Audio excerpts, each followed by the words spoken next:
வரும் சட்டமன்ற தேர்தலுக்கான வியூகங்கள் வகுப்பது குறித்து சென்னையில் அஇஅதிமுக பொதுச் செயலாளர் புரட்சித்தாய் சின்னம்மா கழக நிர்வாகிகள் மற்றும் ஆதரவாளர்களுடன் இன்றும் தீவிர ஆலோசனை மேற்கொண்டார்.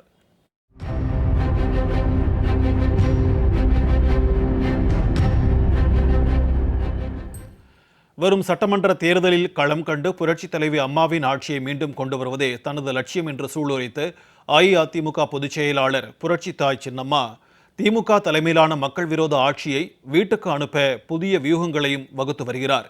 அதன்படி வரும் சட்டமன்ற தேர்தல் குறித்து கழக நிர்வாகிகள் மற்றும் ஆதரவாளர்களுடன் புரட்சித்தாய் சின்னம்மா தொடர்ந்து தீவிர ஆலோசனையில் ஈடுபட்டுள்ளார்.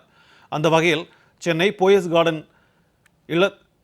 போயஸ் கார்டனில் உள்ள ஜெயலலிதா இல்லத்தில் புரட்சித்தாய் சின்னம்மா தலைமையில் இன்றும் ஆலோசனை கூட்டம் நடைபெற்றது. இதில் கழகத்தின் முக்கிய நிர்வாகிகள், பொறுப்பாளர்கள் மற்றும் ஆதரவாளர்களுடன் கலந்து கொண்டனர்.